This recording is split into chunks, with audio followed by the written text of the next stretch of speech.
Hey everyone. Hi. Hello. Welcome to another exciting episode of Alison Rosen is your new best friend. I am sitting here in my studio with my guest and Tony Thaxton. My guest is a wrestler, an interviewer, a YouTuber, but I don't think he embraces. I mean, kind of. So derogatory. Please put your hands together for RJ City. Yeah, great. We're in person for the first time ever. I know. And I saw wrestling. No. Oh. This isn't about the show you went to. I did see wrestling for the very first time last night, though. Yeah, which we can get to because I have some, comments. Choice words for you. I know. I've already gotten a preview. I believe the preview started in the text to Tony, which he showed me. Mm-hmm. I know that you think you can steal Tony and have some kind of without voting Tony, block. You would not be talking. Yeah, to me. exactly. Yeah. What do you mean steal me? I was here first. Yeah. No, I know. But what I'm saying in the is, passenger seat for this ride that Tony and I are taking through the rest of our lives. Yeah. What I'm saying is, okay, what were your first impressions seeing me as a human being in person? Okay. That's what I'm interested in because I've been told multiple times that I tweet smaller than I am. Oh, interesting. I've seen your, as a YouTuber. Yeah. The YouTuber that you are. I've seen a lot of footage of you. So I think that I think that you were the same size as I was expecting, or maybe even a tiny bit smaller. I think I expected gargantuan, a Paul Bunyan type. Yes. Yeah, okay. Right. And then you were more normal human size. Oh, all right. So I've now humbled my essence. I mean, I feel like it's good. Right. You're lanky but compact. Now, Daniel you're the height and shape I thought you would be. Is that a compliment? It's a neutral. Okay. Daniel is taller than I thought he would be. I think because his Zoom setup where he does it, he's always kind of hunched over. Yes. Yeah. How tall were you expecting him to be? Well, that hunched over. I thought he was going to be hunched over. I didn't realize his posture was so good. I guess is my ultimate point. I'm very impressed by him. Oh, okay. Yeah. He'll be thrilled to know. I think that he has been, and I'm glad we're getting right into the stuff that the audience wants to hear about. Is this is right? No? Okay. I mean, I don't know. But I think that he has been having trouble feeling connected on Zoom. Yeah. So his hunch might be I am dying inside. Sure. He's shriveling. He's exactly. wilting. The life force is being sucked out of him, and it results in a hunched posture. Do you want to tell people that we're doing a marathon session? Or is that going to ruin the illusion? Are you just going to pretend I'm here for 3 weeks in a row? I mean, I think that you just told them. Okay. We're doing we are 3 podcasts Three in a row. podcasts. I know. Now, I was really pushing for 2, and then if we're going to do a third the next day. But you're no, let's just get it done. Let's get it done. We're in the zone. It's going so well already. Now, you're right. Yeah. So yesterday you came to AEW. Tony has been trying to get you to come for so long. Yeah. Right? He wants you to respect the business as he does.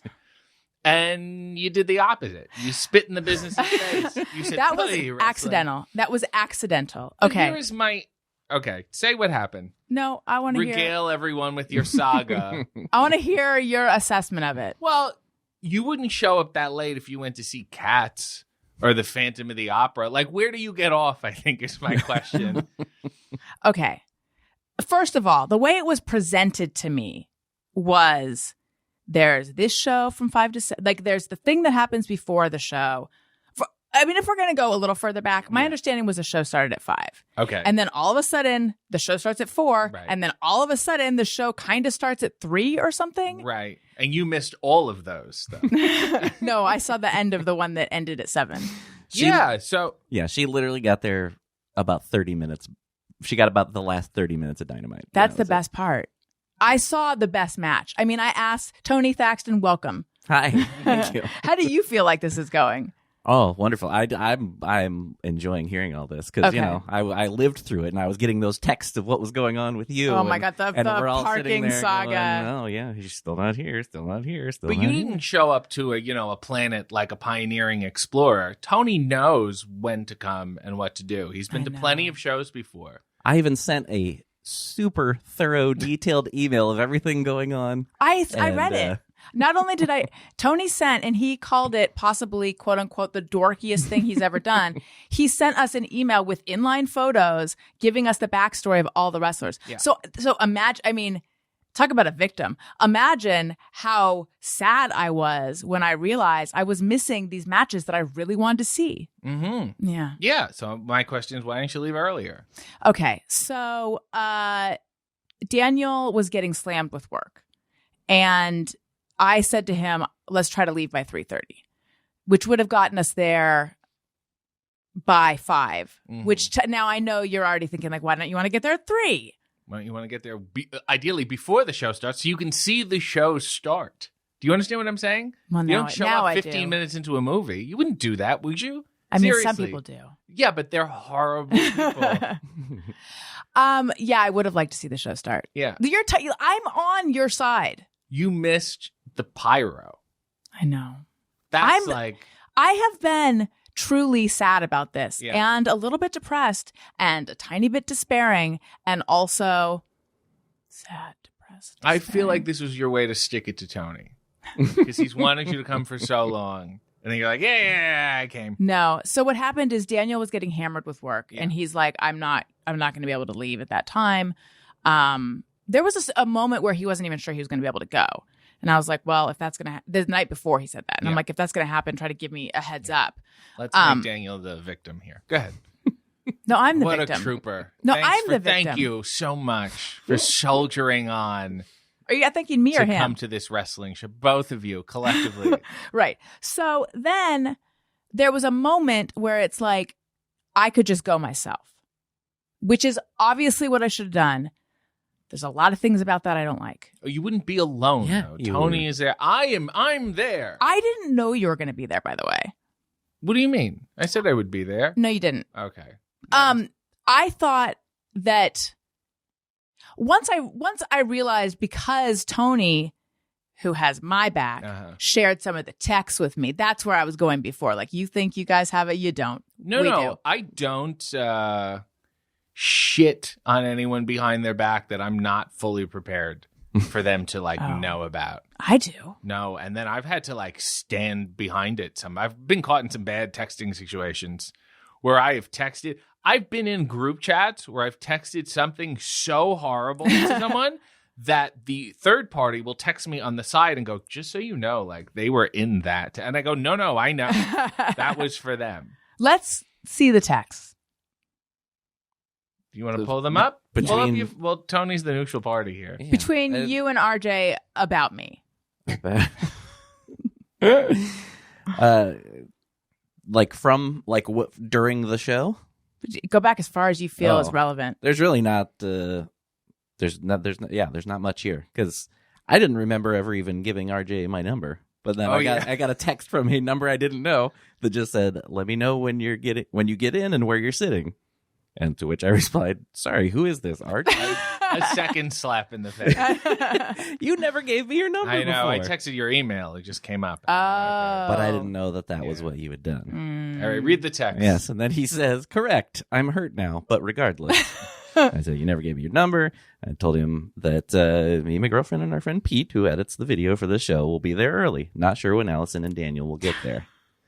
And then this is when he said, "That would explain why this is your email address." To which I hilariously responded, "Who knew?"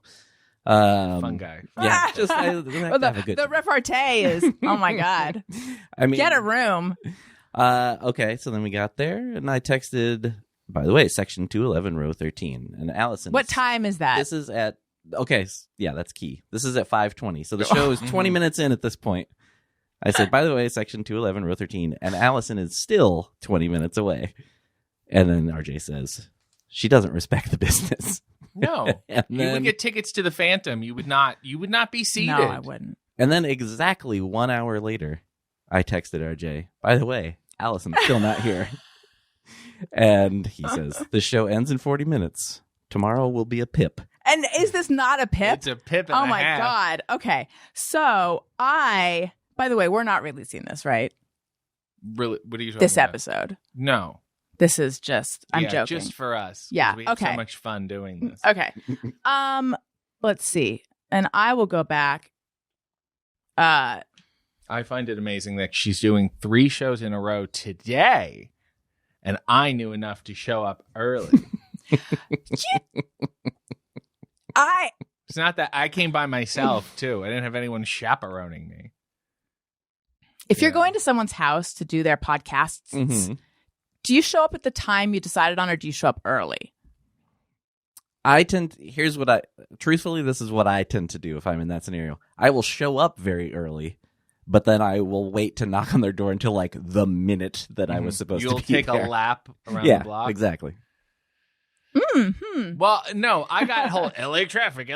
So I was going to come relatively. I was preparing for it. And then I was like, a half an hour early. I was like, that's too early. And I texted her. I'm like, oh, she's like, no, I'm not ready for you. I'm like, okay, great. And then I waited at the hotel till where the Uber said like 12:56. I was like, that's good. And then the Uber driver was like zooming, a regular Andretti. You know what I'm saying? And then I texted her. I'm like, I'm going to be there early. I'm very sorry. Yeah. Did she Oh, make there her was wait a outside? Yeah, I waited outside. I sat on the No. stoop. Yeah, I said and it was threw okay. rocks down the street. Okay. Let's see here. Oh my God. I know we're gonna have to tighten this up quite a bit. I'm trying to find the relevant. There's nothing relevant other than you did not respect. And that's my thing about wrestling is that, remember I always said like wrestling has like a messaging problem? Yes. Like, why do you feel okay even showing your face that late? Because you would not do that at a movie. You would not do that at a play. Well, I think given the way it had been explained to me, and I'm not trying to blame you, I got the sense that it's kind of like there's this and then there's this, and like almost like you kind of just Hang say on. I said that it's listed that it was going to be at 4. I was like, in my experience, when I've gone, those dark matches usually started closer to like 4:30. However, they started even earlier yesterday. I will say that. But I did say then the live TV taping is 5 to 7. It's like, it's live. It's literally live. Okay. Yeah. Look, I am super bummed about the way it all went down. Yeah. But Well, because it's your fault.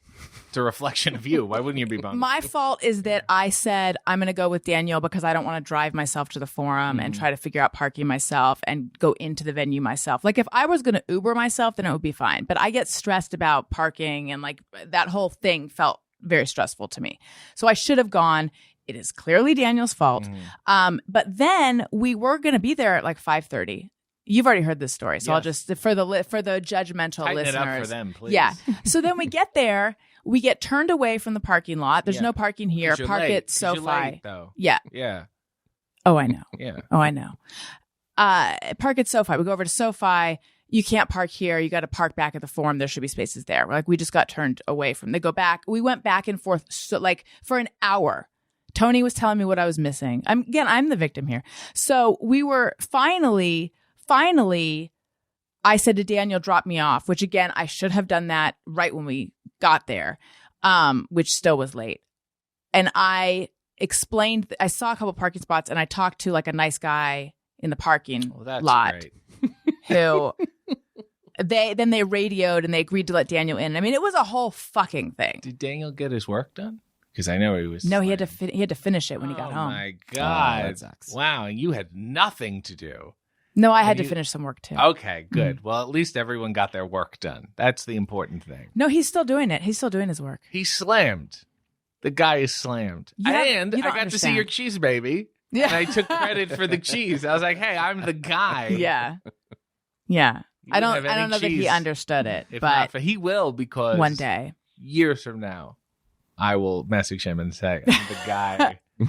So anyway, I did the minute I got there. Yeah. Once I got in the seats, I was again very sad that I had missed. But like I want to impress upon you guys how disappointed I was. And I know it's my own fault.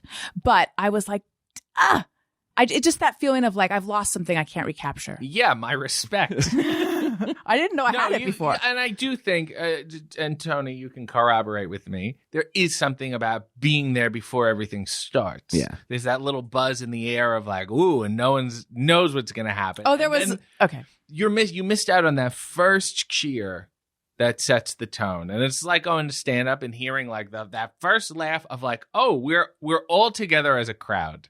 You know, you missed the camaraderie with thousands of people. But I still experience camaraderie. No, you didn't. You experienced camaraderie with maybe Daniel as people who don't respect time. That was the camaraderie you respected. No. So I got there and I instantly was like, oh, I get it. I actually get it. Credit. She was there a very short amount of time before she turned to me and said, I totally get it now. Yeah. But that's like showing up to the Phantom, you know, with like 15 minutes left and go, wow, this is amazing. You're like, you do not understand what you're a part of. Okay. Well, in my tiny sliver of the pie chart of understanding wrestling, I felt that I really did I get that I missed out on so much. But I did feel like I get it now. Good. And I also like, it was interesting seeing all the other people who were there. It was both Daniel and I were saying that we felt it was such a safe feeling crowd, despite the fact that it's like a very combative. Well, because all the aggression is expressed towards the ring. There was one guy behind us who yelled, twist his dick off. And then another guy over here was like, oh my God, that's great. Yeah, twist his dick off. So, I mean, that was fun. And that's great because, you know, that would be no stupider than chanting anything else. Yeah. There's no reason a twist his dick off chant would be out of place at all. Right. You know? So, yeah. Okay. Glad we got that out of the way. Thanks I feel like for it's coming. gonna I really appreciate it. Okay. So anyway, listen, I do have a question for you. Oh, I sent you a Christmas card. Yes, you did. And why was Lurch green? I don't know. I mean, I don't know if he's doing the like. He wasn't. Lurch was never green. He was like pale, like a Solomon Grundy, like a purple, like a cold purple at best. I'm just realizing for the listener, it might be like a Christmas card. Why is Lurch on your Christmas card? Yeah, because you guys are wacky. I know. And you sent your Halloween picture as we a did. Christmas card. I know. Wasn't this so good? Anyway, the point is this. Okay. I went to put a stamp on it. Yeah. And we had leftover Halloween stamps, and I put one that had a spider on it. And I actually was like, I can't do this. And I lifted it off and put a different one on there. And I appreciate that. Had I left a spider stamp on the card, what would have happened? It would have been on fire. I would have put it on fire. How deep is the spider fear? Did you hear it? Did you see the thing that me and David Arquette explain our it text though? Exchange? Yeah. He likes to try to brighten my day. So he sent me a video of Harry Belafonte on the Muppet Show singing Deo. I know the clip very well. The Banana Boat song. And I wrote back, fuck you. I know for a fact that there's a Muppet tarantula in that because it's in the lyrics. Black tarantula. Oh, right. Which is horrific. And there's also why I'm frightened of bananas. Tony is too. I'm not frightened of them. He just hates them. They're never. a lot. And so, I have that really on file. And I said, David Little, do you know? Like, I know that. That's a spider video. And my brain went, okay, never again. Sorry, Harry Belafonte and perhaps Frank Oz. I'll never be watching this again. So that's my question. Like, how far reaching is the fight? Is the arachnophobia? It's a conceptual fear. So even thinking about it or seeing something that resembles it, like a drawing or something. Like a stamp. I had to walk out of an amusement park with a girl I was dating, a woman I was dating.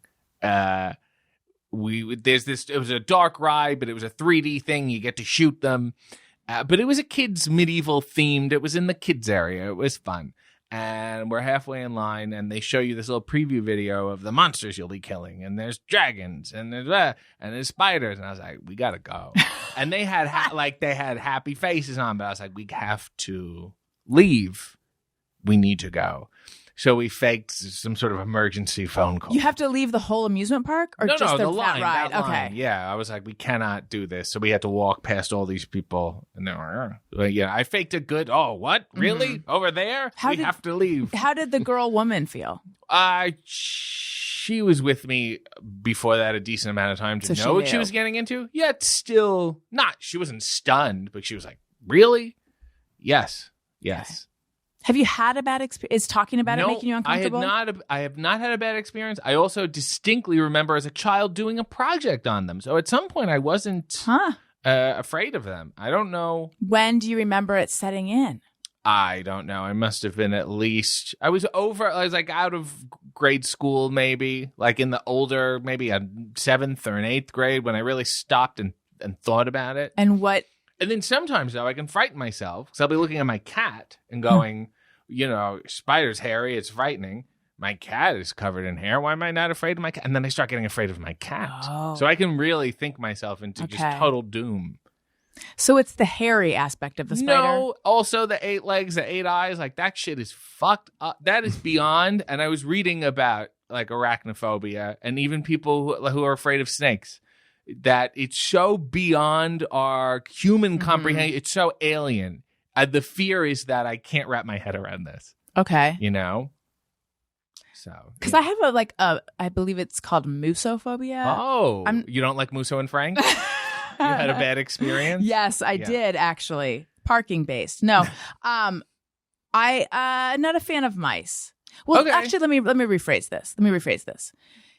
If I see mice in a pet store or something, or someone has a pet mouse, or there's a ride where there's mice, I'm okay. But what about a ratatouille? I'm fine with that. Okay. Yeah, I'm actually fine with mice and rats conceptually. Right. So it's not the same as yours. Yeah. Conceptually, I'm fine. When I lived in New York, one of our apartments, we had a mouse problem. Sure. And I didn't have peace of mind for the entire time that it was going on.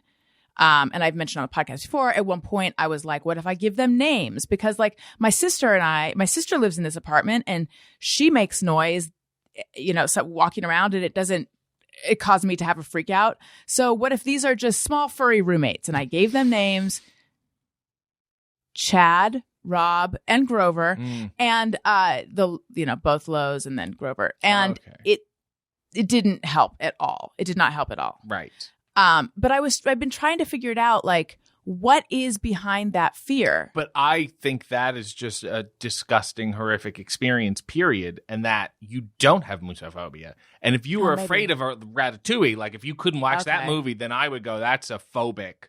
I think you had to legitimately. I just didn't want mice in my house. Yeah. No, I don't think anyone does. And I've had them, and then when I've had to, capture them or dispatch of them, it's horrifying. It's gross. I'm not normally afraid of them, but it is disgusting. But my thing is like, I think she's trying to play the victim again. Go ahead. My thing is they're furry mammals. Mm-hmm. Unlike you, I like furry mammals. I think they're cute and sweet. That's and a broad statement you're making, and I don't think you're thinking about all the furry mammals. Like otters are weird. Oh my God, otters are so cute. No, have you had one like on the table and like held it and looked in its eyes? Like, have you? Well, I'm just saying, I don't think you've been up close to one. Well, no, but I appreciate them from afar. Actually. Oh, let's find out. They were real cute. They're went to a up place there. where you could kind of hang out. Was it in San Diego? No, it was near Vegas. Okay. I forget what it was called. Near Vegas. Was it someone's backyard? I mean, kind of. But yeah, they would come and like run all around you, walk on your shoes. Oh my God. Check you out. Yeah. How you sound like you would not be up for an otter experience. Not really. Not that light social affair.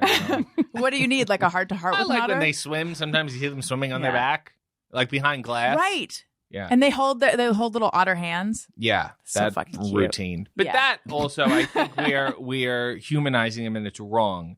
The same way we do with dolphins, and it really bothers me because they're always happy. It's like, no, they got smiles carved into their faces. Mm-hmm. They can't not. They're That's jokers. like ducks. They're joker fish. Yeah. It's ridiculous. Leave these people. We're humanizing them. Leave these people. Leave them alone. I've seen they'll come to this resort and dance with the dolphins. Yeah, I don't know what these dolphins think they're doing, but it's not dancing. Don't. Right. I agree with that point. Just to wrap this up real fast. Yes. If there was a bird in my house, I would not freak out. Although I know people who would. If I'm like, oh, there's a rabbit in my studio, I'm not gonna be thrilled, but I'm not gonna freak out. Yeah. But if it was a frightened rabbit, you're picturing a really nice, docile, chewing on a carrot. Most rabbits are frightened. No, but if it was scurrying around here like a mouse would, you'd be like, get this rabbit out of here. Well, I wouldn't. I mean, I want to hear what it has to say. I'd listen to its side. Yeah. I'd put the rabbit cam on it, but no, I think I wouldn't like want to jump up on a table and just be like, oh, I wouldn't. Right. It wouldn't cause the humongous panic that if I saw a mouse scurry by. That it would. And I don't understand what that is. They don't have any bones. I think that's weird. Mice don't have bones? Are you thinking of sharks? Maybe I'm thinking of squirrels. They can squeeze into like cracks. Yes, they can squeeze. But I also, here's what I think it is. I think it's fear that if you're not vigilant, they'll crawl up your butt. So you don't trust them. No. But that's the fear. I had that same problem with like you go to Florida and there's like newts. What is a newt? A gecko. Like oh, that kind of thing. Yes. And it's like, this gecko, I feel like, is here to fuck with me. Yeah. Yeah, I did something to bother it. I'm not a fan of things that don't see you and get you. And this is about people and mice and moths. Although moths don't bother me that much. But like the idea that this thing doesn't respect my boundaries and might just, like I said, crawl up my orifice. Yeah. I think that's why I don't like being around super drunk people sometimes. I'm going to suggest you just do Kegels. I could keep a mouse out, okay? But I don't want to have to. You just worry about keeping your door shut. My doors are shut. Oh, speaking of shut doors. Yeah. Okay, so we have a segment. Let me just check my notes real fast because I do have some notes. Let's see. Where are we? My God, this is just flying by. So your alias got blown one time or multiple times? Alias? Oh my God. Yes. Do tell that story. So when I go to Starbucks or any sort of outlet where you can give your name, I like to give a fake name. Because? Okay? Because I like to have just little fantasies of having different names. As a wrestler, obviously, that's, I think, half the appeal of being a wrestler. So I will often say I'm Doug. I'm getting a coffee by myself. Give me 5 minutes to be Doug. Not harming anyone. Right. And I get such intense joy when, so I'm waiting for my order and I just hear Doug and I get to go, yes. Like that, it's the best. It's my little slice of heaven. Oh my God. Is pretending to be a Doug. I don't know any Dougs. It's great. I know a Doug. Great. Mm-hmm. I don't think there's that many Dougs anymore. No. Right? Right. It's a dying It's like Dick. name. I mean, no offense to Dougs. I'm just saying there's really no Dicks. Yeah. Although I feel like Doug is unfairly maligned because it's not likened to a penis at all. Right. That's why Dick is out. Yes. That I understand. Right? Anyway. Doug will have a comeback. Yes. So I go to this outlet to get coffee. Blah, blah, blah. What's your name? Doug. And the woman behind the counter went, are you sure your name is Doug? I went, what? Yeah. And she said, you don't look like a Doug. You look like an RJ. Oh, and my I was God. Like, what? I was her sister's TA in high school. It's like drama class, and I was helping out with the class, and then they knew me. So she knew who I was. And I had to lean in and just be like, look. This is like my little fantasy. You leave me alone. I'm not hurting anyone. Sometimes I like to pretend. It doesn't make a difference to you. Right. And then it feels like I was just lying. She felt like I was lying to her. Let me live my truth that's a lie. Right. That was the first time it was blown.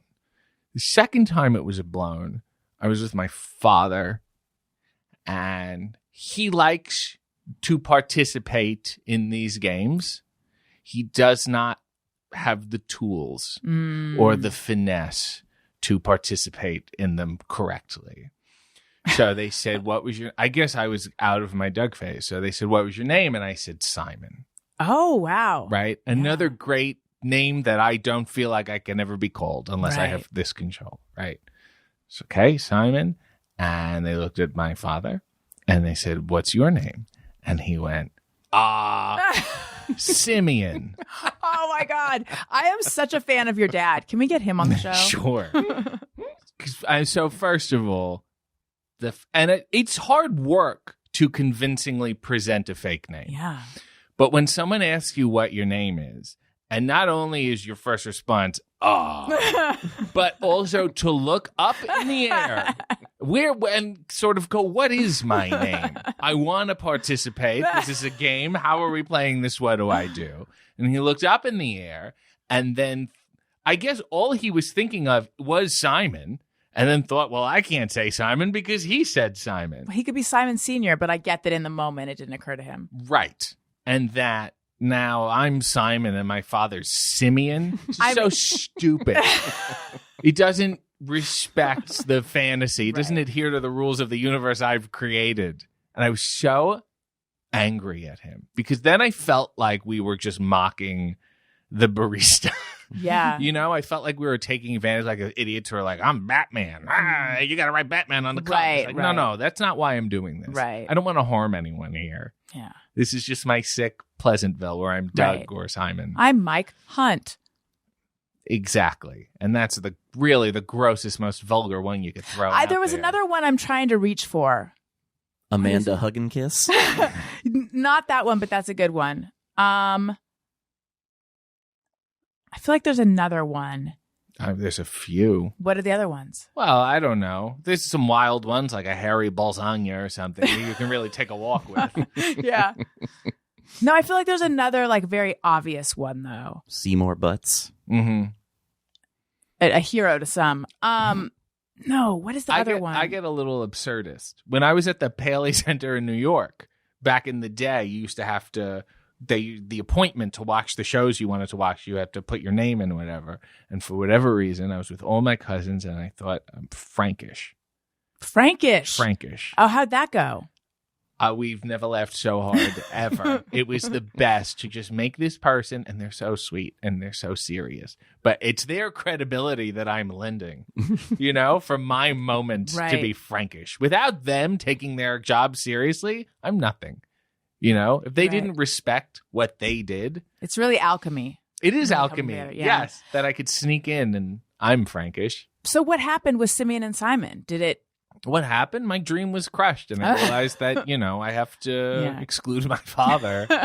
Unfortunately, it was really hard. And then also you were a TA for drama when you were in high school? Yes. Yeah. How was that? Good. I think I was good. I think But I is was that helpful. like for extra credit or Yeah, What was that I for? think so, because we went to a drama high school. We were specialized, and we had it all the time. And then it was like, oh, you know this very well. And then I guess I was, I don't know, 11th or 12th grade, and it was like maybe 9th or 10th. And I don't know, they did comedy and writing, and I just helped them with that. I guess I was just around. I don't know, I'm trying to think about what I did, but I guess I was just around. Obviously, I made enough of an impression that she knew my name wasn't Doug. right? So that was impressive. Did you have to audition to get into this high school? Yes, I did. What did you do? Well, this is what's so messed up, is that I went to a Catholic elementary school, which in Canada doesn't mean a private school. It's a public school, but they just teach religion. So it's not like you have to wear a uniform or anything. It's totally like a public school, except for weird religious stuff. So they don't have the same separation of No. And it's also I mean, neither do we anymore, free but- in the sense that you don't have to pay for it. It's not. Right. It sounds fancy until you realize it's not. It's just the same. So when I auditioned, you have to give them your report card, and the drama teacher who was looking at it was Jewish, and in the religion section of my report card, it said, "Can identify the fruits of the Lord in other people." Don't put this mystical shit on my report card. Like, don't do that to people. Who is reading this that would be like, great. So, of course, he should call that out, rightly so, because he thought it was ridiculous. And it says you can identify the fruits of the Lord in other people. I said, I guess so. And he said, what do you see in me? And I said, I see a plum. And we left it at that. That's funny. Yeah. Thank you. And I think that got it. And then I had to do some horrible monologue that you think was serious, and then you get in and they're like, yeah, that was stupid. We're sorry. We made you do that. Oh, they assigned the monologue. I think it's the board does. Right. Yeah. Did other famous people go to this school? Hayden Christensen? Yes, I have heard of him. Yeah. He went there. That was a big thing. And a guy from a show called Radio Free Roscoe. You ever see it? Was like a Canadian. They hosted a radio show in high school. And I think that's it. Yeah. Sorry. That's okay. Yeah. But what does that school have to say for itself that it's only produced? I'll tell you how few went there. When I went back years later to say hi to my teachers, they had some of my wrestling articles and pictures in their office. Aw. That's how few celebrities went there. That's nice, though. Yeah. I mean, talk about being a big fish in a small pond. Oh, and also the kid who did Franklin the Turtle. You know Franklin? Yeah, vaguely, yeah. He was like Arthur, but he was a turtle. Okay, yeah. And I was like, oh my God, that's amazing. That's so cool. And they're like, actually, it's not. When you're 13 and your voice changes, they kick you out. So he was like Franklin 32. Oh. It was a real depressing factory of Franklins. Yeah. Yeah. Wow. Is that show still around with its exploitative practices? Sure. If you're going to constantly, carousel in children. Like Yeah. That, Yeah. Huh. Well, now we know more about your high school experience. Okay, so listen, I have a segment that I haven't done in a while. Oh no. And it's a segment, it's called How Dare You? Yeah. It's where I have a list of where people show up late to wrestling shows. Okay, yeah. Let's go back to that for just a second. But don't let me forget that I was going to do How Dare You, and I won't because it's sitting right in front of me. Okay, so I said to Daniel, is it like a faux pas to show up late? What is that? What does that mean? Why wouldn't it be a faux pas? Or you think it's like one of those hip house parties where you try to show up? I almost think we should save this for the Thursday show. Yeah, but let's make sure people tune out now. Because Daniel's like, there are no faux pas at a wrestling show. He's been to wrestling before. What? I think the whole thing is a faux pas.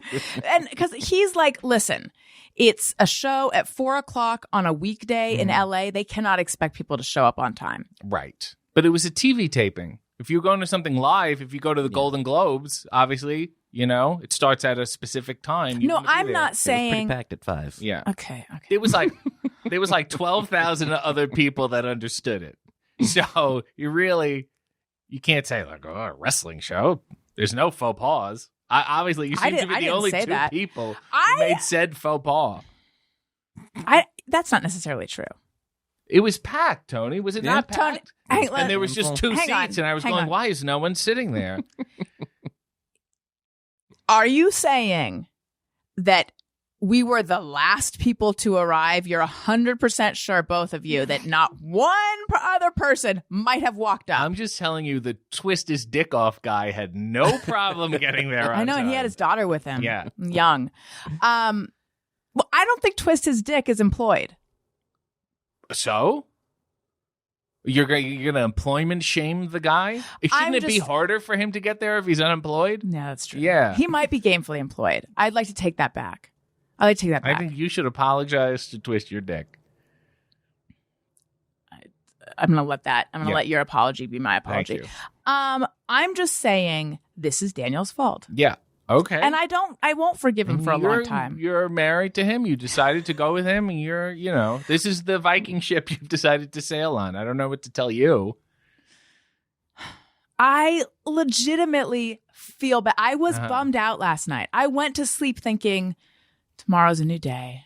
Yeah, where you're confronted with the horrible choices you made. Unfortunately, I will be seeing someone who's not going to let it go. But no, I really did. I felt bereft. Good. The best part I was is grieving. that I'm offended, and I wasn't even on the show. I wasn't even like, Again. you missed my solo. I Again. don't. Again, for some reason, I thought you were not going to be. It doesn't make sense now that I think about it, but I didn't think you were going to be there. Right. I thought that you film your stuff like at the hotel or something like that. I do. I filmed it in the morning Right. at the arena. Right. The time difference messed us up. Yes. You know, we could only do 3 episodes, and it was a whole thing. Anyway, I was on time for my stuff. Right. Yeah. Anyway, okay, so I have a segment called How Dare You that I used to do where I ask really intrusive questions of the guest, and then you can either answer or you can say, how dare you? Okay. And then I was thinking, it was one of those things where I was like, why did I stop doing this segment? Mm-hmm. Do you ever have the thing, this is kind of a just me or everyone, where you're like, there's a thing you're eating like a lot. Yeah. And then It's a you've relatable stuff. Yeah. you've had How that- dare you? Yeah. no, this is not how dare you yet. This is an analogy. Okay. And then all of a sudden you're like, wait, why did I stop with that? I was into that. This is like that. Yeah. Except there's things that I've enjoyed eating more than I enjoy this segment. Don't worry, it's really fun though. Okay. But so anyway, I think the reason that I stopped doing it is because when you really get down to it, I'm not comfortable asking deeply personal, intrusive questions of my guest. So this will be fun. Okay. Now, I like to start with saying on a scale of 1 to 10, 1 being like extremely private and 10 being an open book, where do you place yourself? Just in general in life? What are the options? I'm saying in this context. Both. I would give myself like a 9. And I think the only thing Really? The only thing I was going to put you at a 7. Okay, put me at a 7. I'm not upset. I think the only thing that stops me in certain instances is perhaps, I don't want to say incriminating, but mentioning other people and bringing them into a situation. Right. If it's just me in my own life and there's, no other victims, then I feel like I'm open. Okay, so that's in general. I think so. But you had another option of like, if for this, where do you place yourself? Well, I was asking it was a poorly phrased question. Okay. Remember that. All right. So I think what we're going to do is I'm going to hand you the list. Okay. And then you can read the question. You can choose what you want to answer. Okay. Do we? Oh, we have a song. I'm happy to be on the show. Ask me anything you want to know, and I'll be sure to what? How dare you? Is that you doing the How Dare You guy? That's not me. Who's No. the How Dare You guy? That is Tom Rapp, a.k.a. Trap Dog, that's who's great. done all the music for the show, except for now I have Tony doing some stuff, Yeah. and it is amazing. I want to and meet that the is How amazing. Dare You guy. Are you familiar with Rocko's Modern Life? No. Oh, it was a Nickelodeon cartoon. They had a woman he would keep running into by accident, and she would, how dare you? It was wonderful. Is he doing that? I don't know. Is he the How Dare You guy? No, but I'm saying, does it sound like the way I think he said he's it? perhaps inspired by it. Okay. I don't think I'm not No. accusing him of stealing No. the How Dare You, Right. because I don't think they invented How Dare You either. But I mean, it just could be like a nod to a thing that I didn't know it was a nod to. Right. All right. Okay. I think I can do most of these. Okay. Do we have to go in order? Right. Choose. Pick at random. Let's do all of them. So they're- I want to defend my 9. I gave Okay. myself. They're segmented by category. Yeah, I see. Sex. How did you lose your virginity? I was in the 10th grade, maybe, and I had planned on doing it maybe with someone who also was losing their virginity, and we could maybe do it together. And we had talked to, you're just excited to like, oh yeah, we trust each other. That would be a great idea. And then You guys were going out. no. Oh. This was like someone I would see like every summer. And I was Right. like, that's a good time to do it in the summer. And you don't have to deal with it. And I was dating someone at the time. And she sat on it. And I went, excuse me? That's it? Yeah. And then I went, that whole fantasy of what I had, up in my head, what I was planning on was just, and I was like, whoa. And she wasn't a virgin, the woman I was dating. No, You she can't- sat on it. Can't just, Yeah. Yeah. Double Sorry. cross. Hang on. Go ahead. There's many questions. Yeah. So you're dating someone, Yeah. but you've got this plan. It was a long-term plan that I threw out there once and said, "Hey, that would be a great Right. idea." So, but it And wasn't I had like that, but I exclusive had that with locked in this. my head. No, Okay. and that was just, and then it was because the woman took my virginity. But- I said, "Well, I got to really keep dating this person now." Yeah, go ahead. You were completely caught off guard. Yeah, in terms of the sex was not discussed. There was other things going on. I wasn't disrobed without my knowledge. Right. But yeah. And also, I distinctly remember, and this tells you what a fun kid I was. I had like a mixed CD playing. And one of the theme songs on it was the theme from Doug. And that's what played. That's what I lost my virginity to. Wow. So, yeah. Nice. Yeah. How many partners have you had? I'm going to say I don't know, which sounds like so many, but I don't. I would say no more than 30. So between 20 and 30. More than 10. I would say between 15 and 30. And I feel like it's probably closer to. And when you say partner, you mean I have to have intercourse with them in the standard way. Is that what you're saying? Yeah. Okay. Yeah. What's the non-standard way? Well, I don't know. People say partners with anything, no, you know? I mean, right? So I would say for that, what you're thinking, you know, the real meat and potatoes of it. Yeah, I would say somewhere between 15 and 25. Okay. Right? Could you sit down and make a list? Yes. And I have before, and I've ended up with, I've ended up with that. So I would say nearing probably 20. All right. Let's say 20. That sounds okay. You are down the line 9. Have you ever had a threesome? No. It's been discussed before.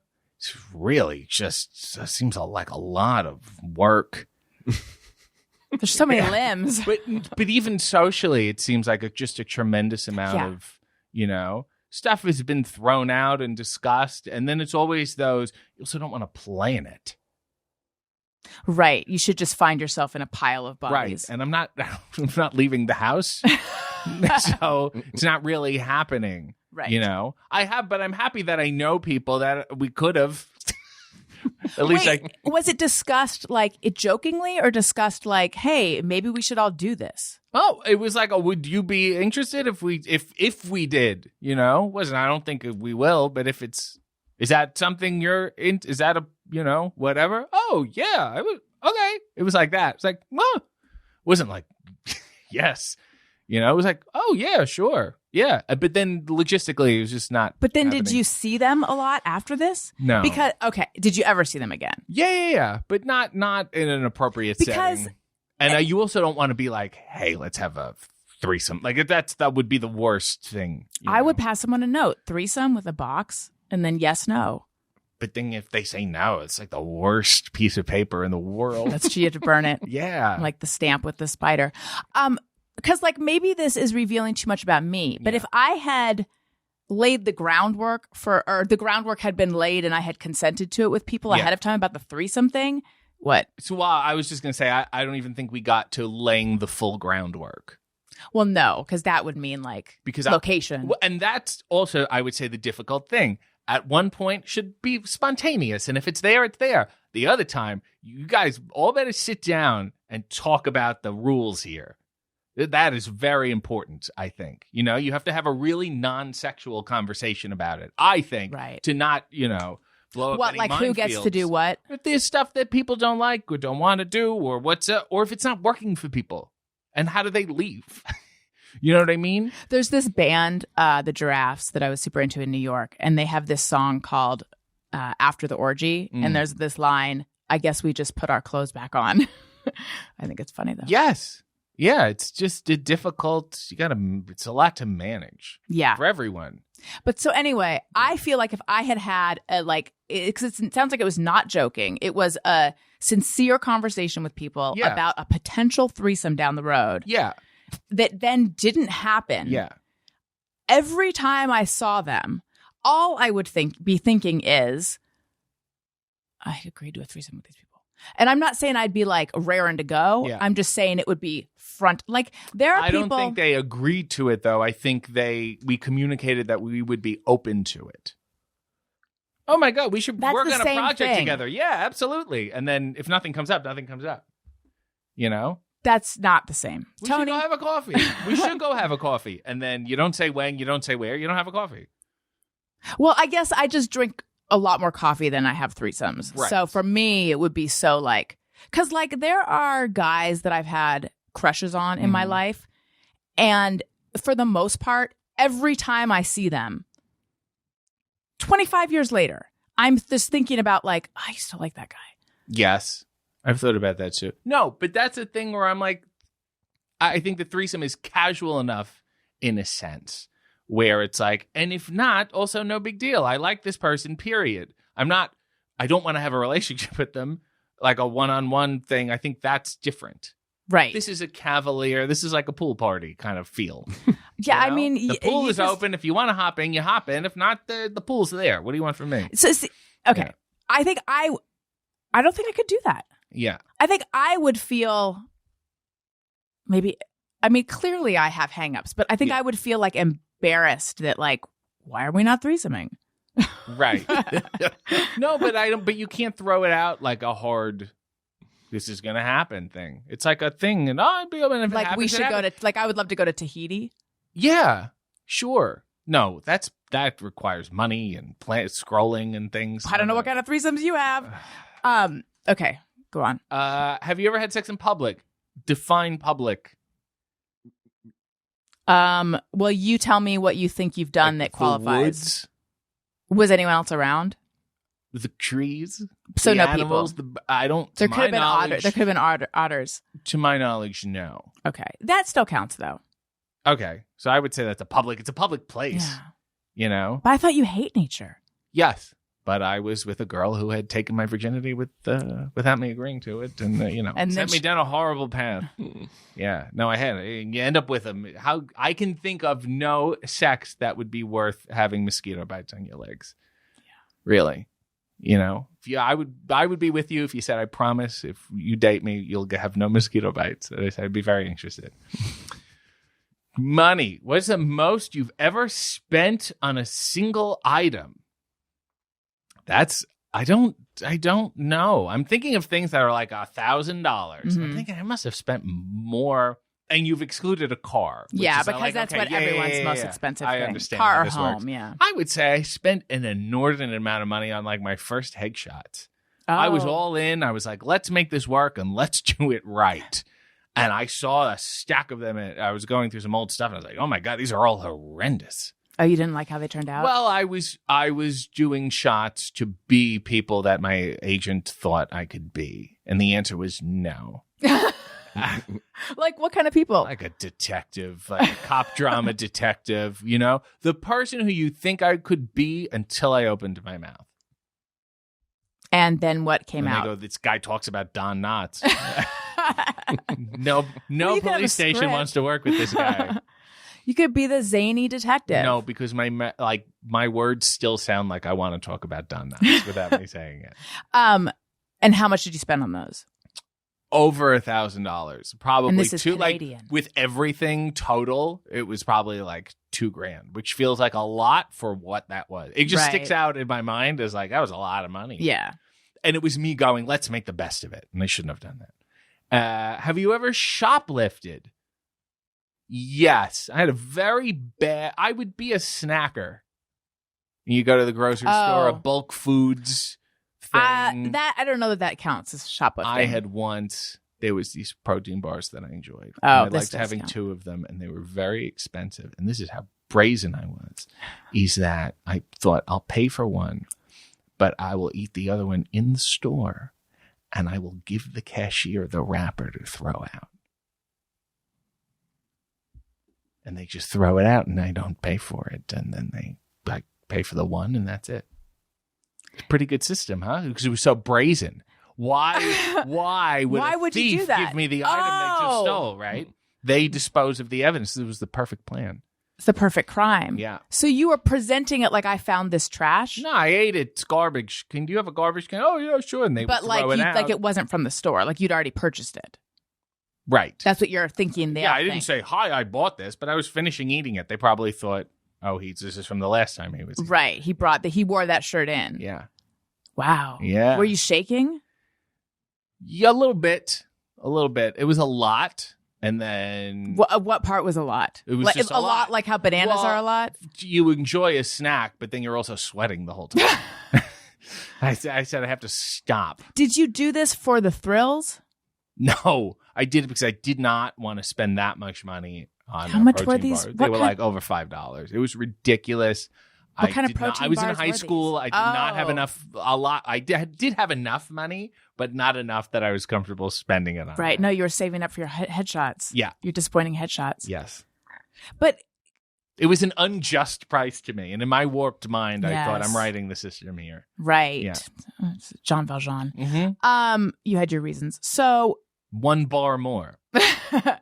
but could you not have just carried the wrapper out with you? Sure, but I don't know if it would set off an alarm. But I thought they're disposing of the evidence in house. The cashier is. Right. It was like the perfect. It was very Thomas Crown affair of like, aha, Can we just so clever. just examine for a moment the idea that you walking out with the wrapper would set off an alarm? I don't know how What these kind things of work. tags do they have in their wrappers? There's barcodes. Right. I don't know how that works. I Yes, don't want to take right. the risk. This brings me to something, and maybe this is again more group show, but this Yeah. has a group show vibe. Yeah, you hear with Simon and Doug. Okay. Growing up, we would take Scantron tests. Mhm. Do they have these in your Catholic Yes. high school? Okay. Now you can I only didn't go use to Catholic high school. I went to Catholic elementary school. I need to. Oh, and then you went to secular drama school. Yes. Yes. Very secular. Okay, so you could only use a number 2 pencil. Mm-hmm. My understanding of that was the Scantron machine is so finely calibrated that it only reads number 2 pencil. You stick a number 3 lead in there, number 1, you're fucked. It like somehow it's like a lock and key mechanism. Right. It is programmed for number 2. Yeah. I believed this all the way up until the other night when I was thinking about it. And I was thinking, that's insane. There's no way Scantron technology somehow linked up with number 2 pencil technology. Yeah. Like, if anything, it's probably more crude than a voting machine where you can use black or blue pen. Why were we all told that we had to use number 2? It Like, was so you had- threatening the way they did it. And then I would be neatly filling in the circle. Yeah, Like, oh, you can't get it outside the The line. machine's going to go, what a great job this guy did. Yeah. Yeah, but then the sloppiest kids would do a horrible job and they would have some other no-name pencil or whatever, and it would be just fine. And they never questioned it. I mean, like the stress of taking your SATs with a number 2 pencil. Yeah. It had to be number 2. Tony, you're being awfully quiet. I know, I do remember this being a thing, but I remember always thinking, what are other pencils? There are number 3 are harder. So the higher the number, the harder the lead. Number that old 1 expression. Yeah, that's where it comes from. Yeah. So number 1 is like you don't have to press that hard, and it'll blow up a Scantron machine. Evidently, I don't know. Okay, back to this list, please. Oh, yes, back to the list. Have you ever cheated on someone? Yes. Have you ever been cheated on? Yes. Do you have any follow-up questions in that area? I do, but you're Okay. racing through, which Well, makes I'm me think just you don't saying, want to yes. talk No, about no, it. go ahead. So what were the circumstances where you cheated on someone? Just bad. I was cheated on first. Oh. I was in high school, and and then I'm doing it with an agenda. You know? A grudge cheat. It's a whole thing. Yeah. How did you find out that you had been cheated on? It went around. Oh, Yeah. around the drama school. It went around the school. Yes. Yeah. The lockers were whispering. And then you cheated. Yeah. Did the person you were cheating with know that this was a plan to get back at your girlfriend? No, maybe. No, I don't think so. It was a liberal time. That was What, the very 70s? liberal school. Yes, Was it really? Yeah. Was it libertine? it was very libertine. It was wantonness. Amoral. It was unscrupulous. very happening and very loose in terms of partying, and there's a lot of stuff going on. There's perhaps beyond our years, but I'm so thankful for it because when I got to university, that was totally out of my system. I'm realizing there's a whole chunk in there that should be like drugs and illicit substances Yes. and stuff. I have. This is why that segment never worked before. I know. I missed out on it. So you were a fast teen. Yes. I don't know if I myself was a fast teen. I was in a fast school because they were teens that were faster than the school, and they didn't end up so well. We don't know what happened to them. There's a couple of those, but the school in general, but also very welcoming and inclusive. And druggies always are. Yeah, but even from the administration, I would say it was just a lenient place. They were very, just be safe, kind of. Oh, I think I like that. Yeah. Okay. It was, but a good way to get it out of your system. Right. So I should almost qualify this. Yeah. I don't know if high school counts really. So post high school. 5 of my answers are like, no. Sorry, high school counts for cheating. yeah. Well, no, it does because it still hurts. It was very like that was yeah. I'm gonna say I go back on that. It does count. Okay. Yeah. You're writing off young minds and young I know. hearts. No, for a sec because I was thinking of it with my mom brain. Sure. Just like that big. Yes. I was thinking like they're kids, but then I was remembering no everything is incredibly painful and real at that age. I saw a picture of all the kids like when I was in like first day of high school or something. They all took a picture, and I felt grossed out. Because to me, they look like 12-year-olds. Yeah. And I knew what we were up to. And I was like, oh, God, no. It's so bizarre. It's so strange. But it was a nice time. Have you ever been proposed to someone? What? Have you ever proposed to someone or been proposed to? Did I write that? No, that was my fault. Okay. No. And so much so that I think it's ended a few relationships. Oh. Yeah.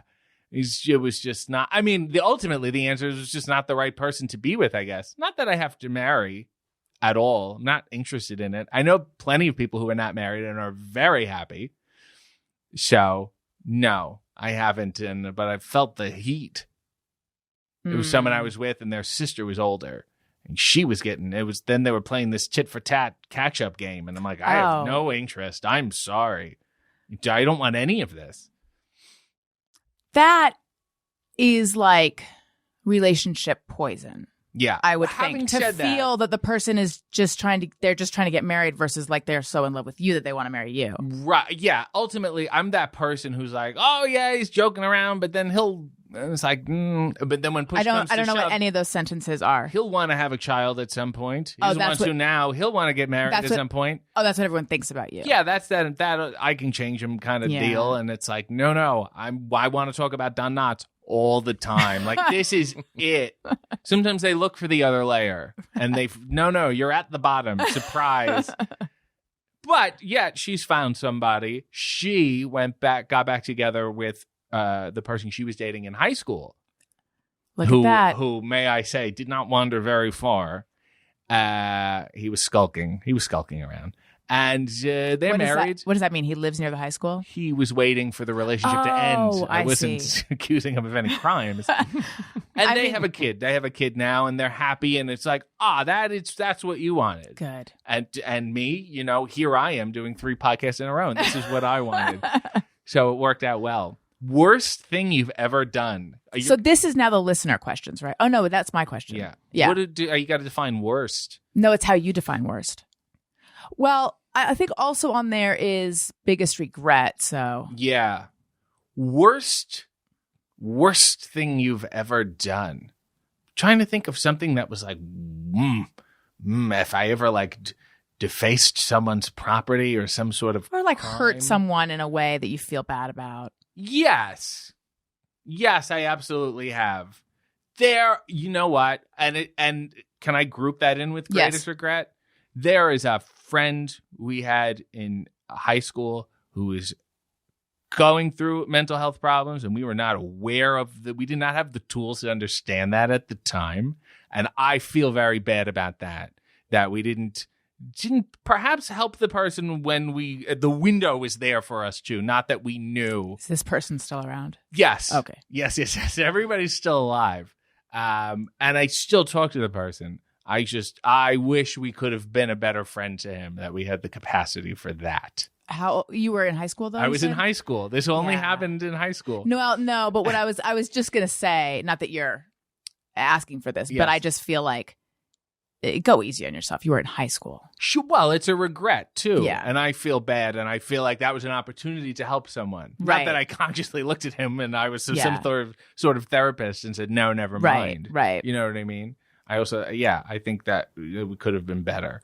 And And then sometimes, I had a very trivial regret with a former guest, Colt Cabana. Oh. I haven't texted him, and I felt like I should text him and just be like, hey, what's going on? And it's been a long time. The last time we texted is after he did your podcast, and he said I was like Stephen Wright, and I made some sort of text joke about that.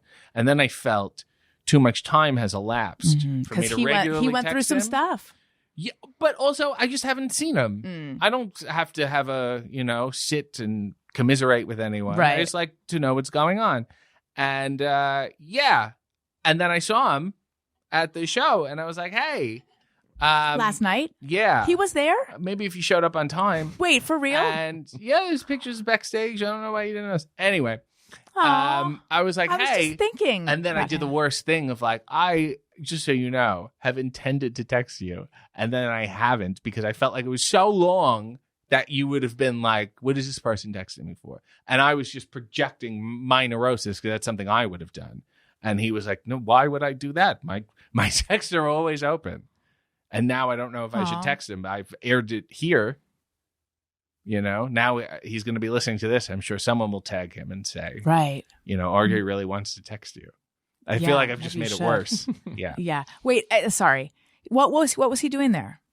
I don't know. I don't ask people what they're doing Jesus here. Christ, no, He I know was, you don't he was text filming them. stuff, or I don't know. He was backstage. I'm so What bummed. are you doing there? Yeah, I don't know. Oh, wow. I didn't know he was in town. Okay. Well, look, it's not like I had a backstage pass. I wouldn't have seen him anyway. No, you didn't Had I show been up on. on time to get one. You're not going to show up with 20 minutes left and say, is there anyone here backstage?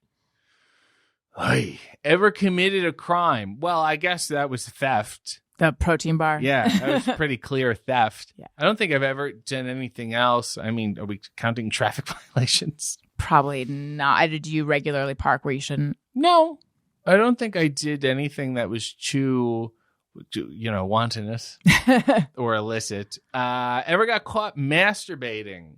Again, these are listener submitted now. Yeah. Not specifically for you. to me. There's just some pervert who wants everyone's masturbation stories. There's been close calls, but I don't think I was caught. Mm-hmm. I was like, as a child, I think you learn the boundaries of, space and yourself and other people in the house. You know what I mean? Right. I'm sure it was known I was masturbating at some point without me even knowing that anyone else knew, as I assume most children. And Tony's laughter is telling me that's a common experience. Mm-hmm. What is the experience of feeling like? Well, I think you're so in the throes of passion that you might not be aware of, what other people can hear or Yes. what's going on. Yeah. Or, That sure, makes I'll sense. keep the That makes volume on sense. one bar. That'll be fine. All of a sudden, it's silent. You're blasting Don Knotts, and then all of a sudden, everything else is silent. Mm. Meanest thing you ever did to someone? What is something mean that I did? Oh, yeah, this is pretty mean. And this is also, I guess, theft. Prom. This is the end of high school. I got all my shit done. Yeah. I think. No, now you're just coasting. Prom, we went to somebody's. This girl offered up her father's cottage as like the place to have the party afterwards and stay there for the week, and it was amazing. Okay, great.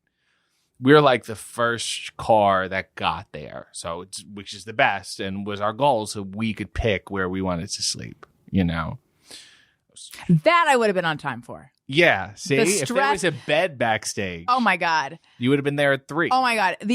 If I were ever on one of those, the only thing I think at the first episode of Real World every season is like, how do they decide who gets what room? Because I would not be okay if they're like, you can take this shitty room. Right. It's very important to me to have a good. So I got situation. there in this cottage, and I'm checking it out like you would a hotel, basically. Yeah.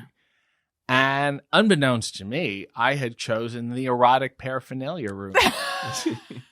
In her dad's cottage? Yeah, the guy had a little bit of a sex cabin. And first it was like those erotic playing cards, like from the 90s. Right, like novelty, Yeah. silly stuff. And you're like, okay. And then you look, and then there's like a drawer of like VHS porn. And you're like, what? It was like every drawer got weirder and weirder. And then there was I don't want to say it's a dildo, but it was a large vibrator. It wasn't, But not it wasn't penis like shaped. totally penis shaped. Okay. It could have been Right, but you know, phallic.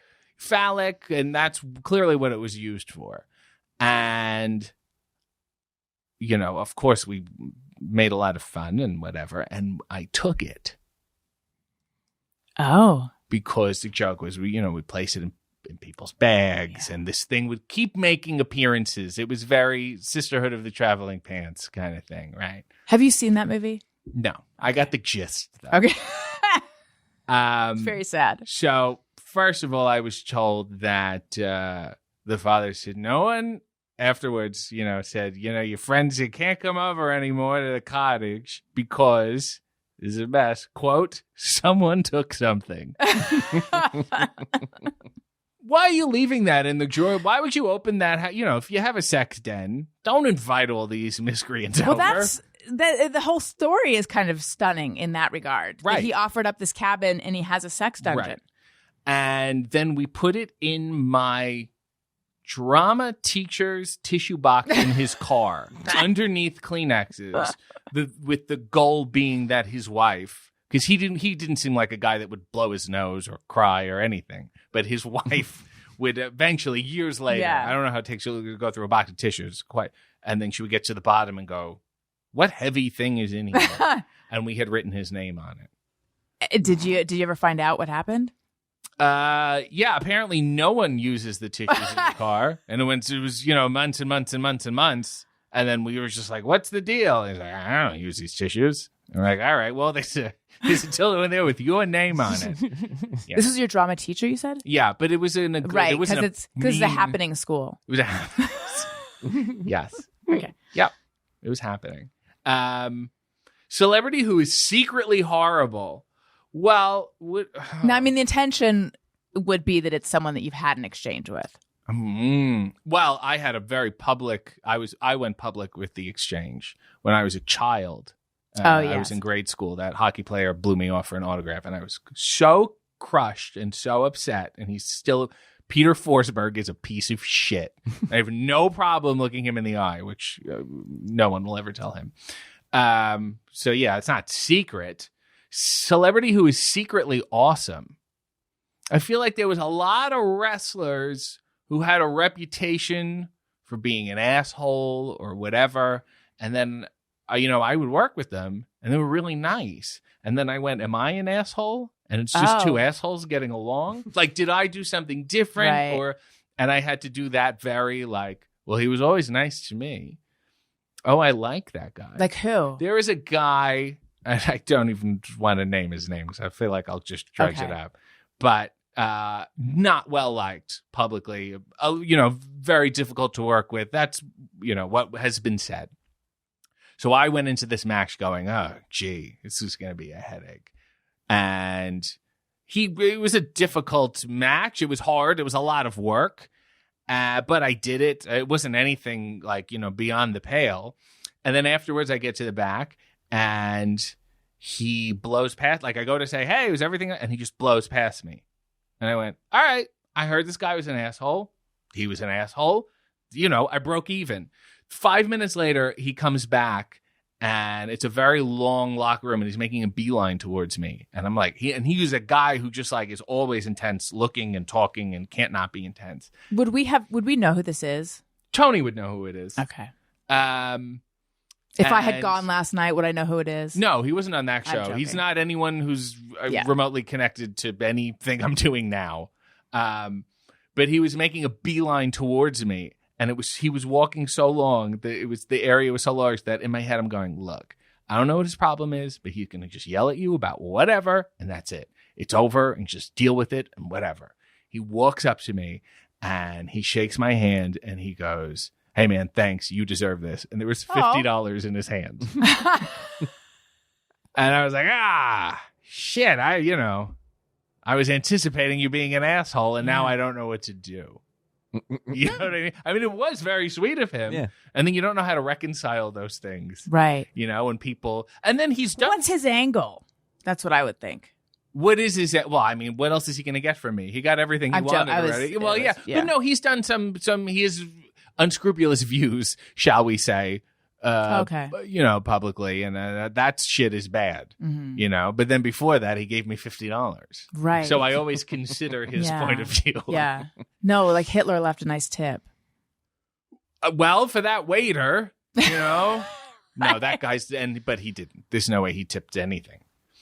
Well, not in Europe where it's included. See? Yeah. And that's a historical podcast for another day. What was your first heartbreak? I had a family friend who always, and we were the same age. We went to kindergarten together, and then our mothers became friends. And she was always, I love him. I'm going to marry him when I grow up and whatever. She just fucked with my head constantly for years and years, and be like, you what? Your family loves me. I am a talented child, and you're palling around with these bums, quite frankly. So you liked her. Yeah, but she would do this, and then be my friend, but then not, and then dating this guy. They were horrible looking boys, grade school boys, just really the worst.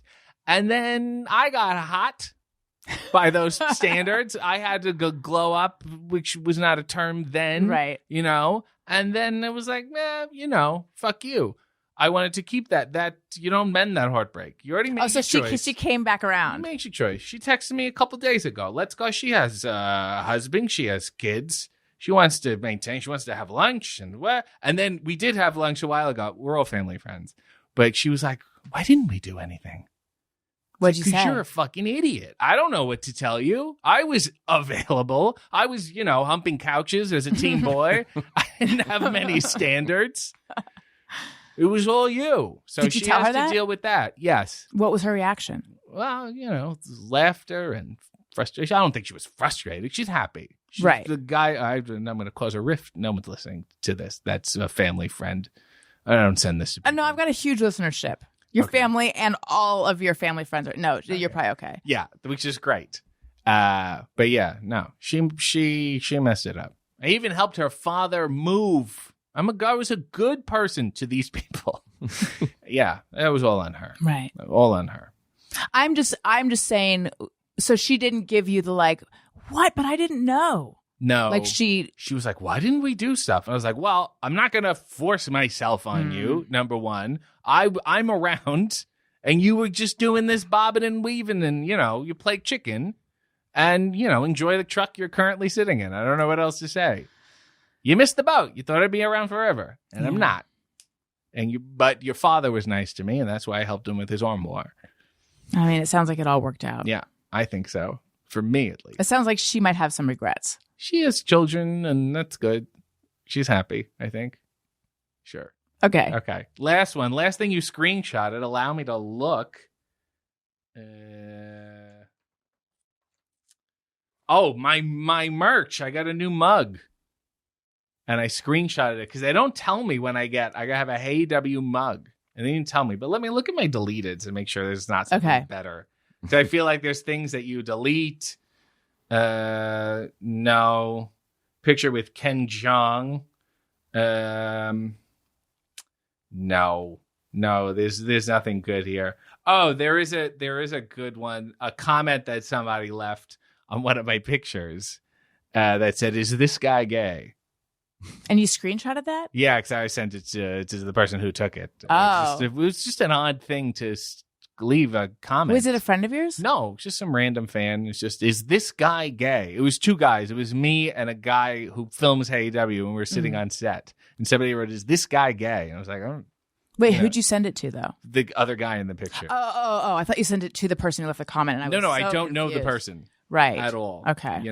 So, and there's also these really great, I know you don't like to read the comments, but I like to read the comments of my own stuff, especially Hey No, W. I do.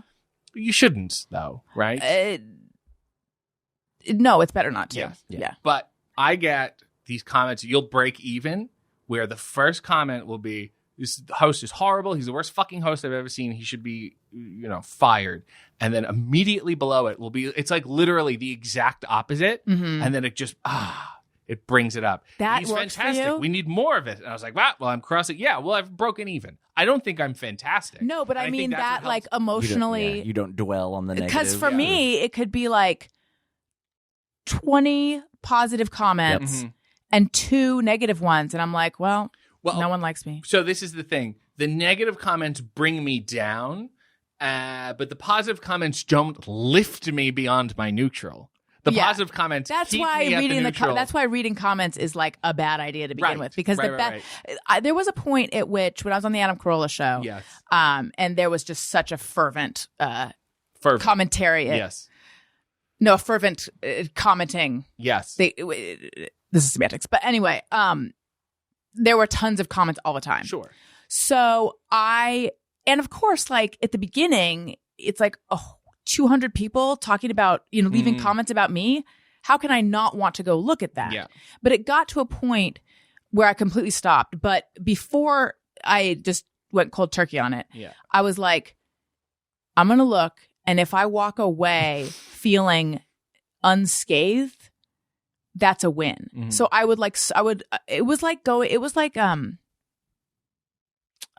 I can't think of a good analogy. I imagine everyone knows what I'm So talking happy about. you're the host. Yeah, it's great. Tony, add one in post. I liken it to drowning and someone repeatedly throwing you dissolvable flotation devices. So you haven't fully drowned. You're not dead. But you're talking the drowning being your emotional state to begin with. Yeah, or reading those comments. You're flailing, Yeah. you're flailing, and then a negative one will start pulling you down, and then a good one will just bring you to the surface, but will not pull you to shore. Right. No, the analogy I was going to talk about was going onto this specific board and looking and just being like, it's like walking through a room where your parents are having sex and you're like, I just hope I don't see anything. Yeah.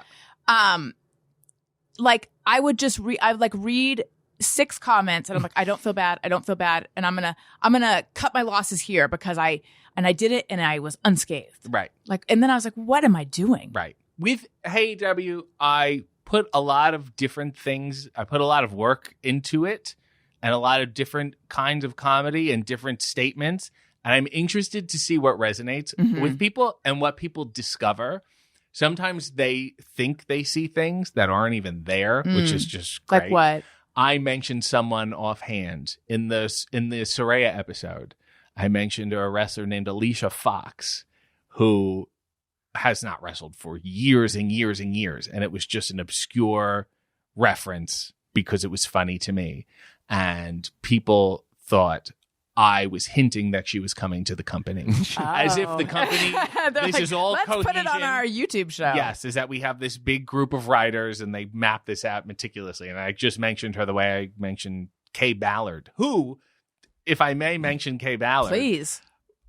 former guest Robin Shore Yes. and I had a delightful chat about Kaye Ballard over Instagram.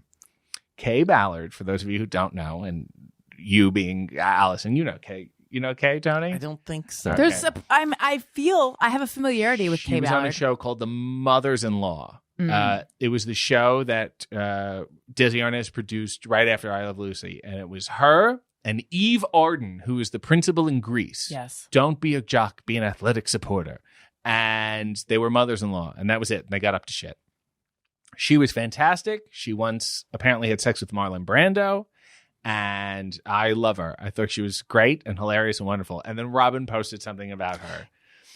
And then I was like, oh my God. And then we had a little back and forth about Kaye Ballard. I got to look up Kaye Ballard Yeah. because Kaye, Ballard, standard spelling. You may not even remember her. I don't even know what you would have seen her in. That's her. Yeah, but go hit the images section and maybe you'll get a younger one.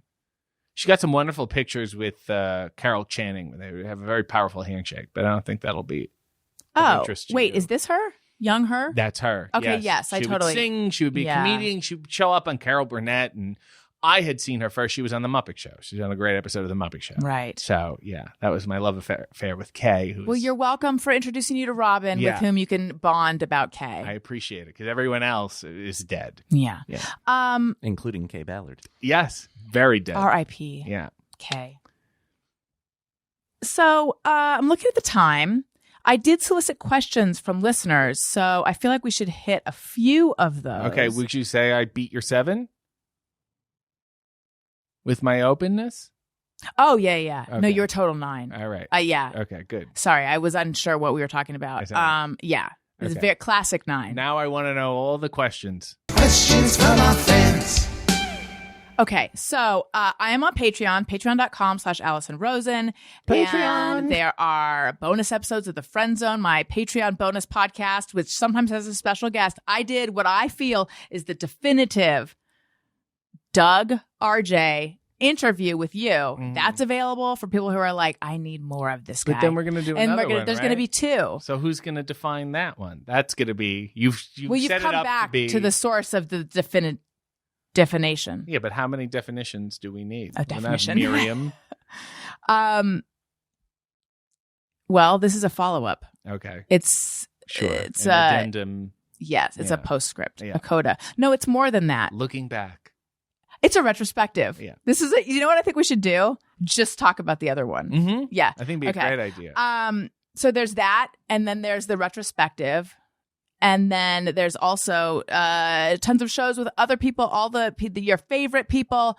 They've been on that one, and I do AMAs, Ask Me Anything, and I do. I mean, it's just there's so much. There's also a level where you can text me, and I'll text you back. You can see videos of the Thursday Gang. I mean, come on. Patreon.com/Alison Rosen. If you do the annual subscription, you get 2 months free. But anyway, you can also get your question at the head of the line. So there was a question there, and let me pull that up. Okay, well, so what I referred to you as shiny wrestler, interviewer, cheese advocate, because you had encouraged us to give Owen his cheese for Christmas. Yes. And then Megan, superfan Megan, for people who are familiar, said, he is your favorite cheese advocate? Wow, Allison, I see how it is. Because she's from Wisconsin and she brought us curds. I feel like she's a patriot. Yeah. I feel like she's an ambassador of Wisconsin. I was an advocate of your child. Well, maybe I should have referred to you as Owen's guardian angel. Yeah, I think so. I was really his Christopher Lloyd, Angels in the Outfield. Like, Right. make sure this kid gets his cheese. Yeah, and you did. And I did. And He was then, thrilled. Yeah, but then he wanted cabbage. So I Yeah. got him cabbage, and it turns out he didn't like the cabbage. Cabbage edition. He didn't like the cabbage. There's red cabbage too. It's that beautiful purple. It's a lot harder. I think he might like it. Get him a red cabbage. Yeah, I just got him just It's not that bullshit expensive. green cabbage. Do you know how much money you're saving because you have this bizarre child who wants the most basic items? I know. Take I advantage know. of this. Encourage him. I know, especially because Elliot, I don't know if you caught this before we recorded. Elliot was coming over a few times and showing me things on his iPad. These are things he wants for his birthday, Yeah. which is coming up. Yeah. So, I One mean, kid has an iPad. The other one has a bag of Baby Bells. he has an iPad too. Okay. Tiffany Fuller says, he seems to have been into TV shows as a young person. Was there a universe he wanted to be in or a show that influenced him? For instance, I wanted to live Johnny Quest's life. I think the Muppet Show, and they also seemed to not have any other lives, and they seemed to just live at the show, which is always weird. Kermit never went, all right, I'm going home. Yeah. That was never a thing. And then you just assume they always like lived there, and that's all they did. And it also feels very much like what I'm doing. Yeah. Showing up at AEW in the morning before anyone else to film stuff and then being there all day. And I was like, okay, yes, I think I've chosen this universe. And wrestling, you were never really shown backstage in that capacity of this is what they do Right. when nothing's going on, So the Muppet Show and SCTV, which was also the Muppet Show, right? It was that same show within a show. We're trying to put on a show. It's this little, family of acts. Yeah. I have a wrestling question Go in the ahead. middle of this segment. Yeah. 5:00. Well, no, 3:00 apparently. Okay, so I have learned from you, and then also confirmed by Bowens, that it is incredibly painful. Wrestling hurts. Yeah. So what I'm trying to understand is, I have 2 questions actually. Like, what made you? I understand being attracted to the the theatrical aspects and like the performance and all of that. But I think what I was sort of surprised by last night was just how athletic it really is. And I know you've said that you don't have to be athletic to be a wrestler, but like, well, it's I felt like I was specific kind of athleticism that isn't often applicable in other areas. But I felt like I was watching acrobatics or Cirque du Soleil. I mean, that was the part that I was the most impressed by, was like the balance, the ladder match and stuff, and like the flips. And I mean, every flip was just like very exhilarating to me and all that. And they all, I mean, I know not all of them, but many of them do that stuff. So I understand being drawn to all that. But at the point at which it's like, this is the point at which you experienced your first like, ow, fuck. Mm-hmm. What made you decide to keep going? Well, and my second question, though, and sorry, I'm just going to get it out there, is like, do you know people who think they want to do it and then they get thrown against the mat and it hurts and they're like, no, I'm out. Right. So the messaging was very clear to me that it was going to hurt.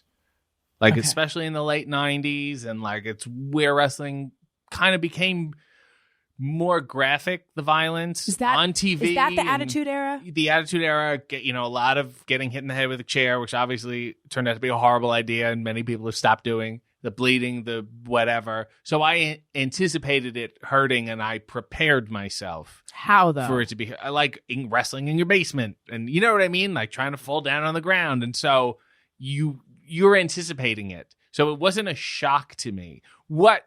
And this is like, things don't hurt when you anticipate how much they're going to hurt before you do it. If you go, obviously jumping off a ladder, through a table, through the stuff last night, I'm sure a lot of those people knew exactly how much it was going to hurt. And that's part of the adrenaline of it. Matt Hardy yesterday was saying something. He did a big thing once, and somebody asked him when he got to the back, how much did that hurt? And he said, ask me tomorrow. I have too much adrenaline. I see. So there's a part of that too. When you have, thousands of people cheering for what you're doing, and you're in this weird mode where you're just flying. Did you see Ruby Soho's face? Yes, I did. Oh my God. Yeah. I could not. I also saw her face when she broke her nose, and she just came back from breaking her nose. And yeah. Shouldn't she not be getting hit in the face that much right now if they just set her nose? That's part of her, That's, I guess, the price you would pay. It's part of the deal. Well, for the listener, this was one of the last matches, and this wrestler, Ruby Soho, was just like, her face was just, she looked like a tomato because it was just covered in blood. Her face was just so red. And then there were also tacks in this match, which, this will air after Rampage airs. But I was turning away. I said to you ahead of time that I don't know if I can handle the blood. And you said you can always close your eyes. Were you being serious or being facetious? No, you can close your eyes if you really don't like it. You're not bleeding. Yeah, no, I know. But I really did have to like do the finger trellises. I was like, I cannot handle this. Some things people can't watch. But also I would say certain things like that are an example of like performative exceptionalism of I'm going here and I'm doing this as part of my dedication and my thing, and this is how much I commit to what is that her thing? I don't think just that's her thing. I mean, right, but I was thinking about how you had said like setting the price to bleed. Like someone asked if you would bleed, and you said, well, how much are you paying me? I said you don't have enough money. Oh. Yeah. And that's because they didn't have enough money. Right. For certain situations, for me, I can only speak from my personal experience. I don't know how much have you ever done it though? Not intentionally. Okay. And then when it's unintentional, you're like, that sucks because you gotta, make it work for you because I've already started bleeding. I might as well make a thing out of it. Right. I'm giving this away for free. Damn it. But no, to answer your second question, there are people who've come in from MMA, and once they realize that they have to stay open to be hit by other people, they're like, fuck this. And I don't blame them. They're also, because it's not logical. None of this is logical.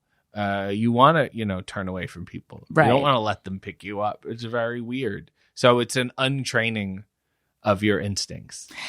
Tony and I were a little bit amused last night by the there's no possible way he could move out of the way any faster. That's a very ongoing thing. It's one of those things you gotta like just. This is a show. Suspend your disbelief. Yeah. Because you see a person. Yeah. Because some of down on a table and they can't possibly get off the table. And... The like, I'm going to place you here, and then I'm going to come back and harm you, and you're just going to sit here because we're setting this up. Right. But it works.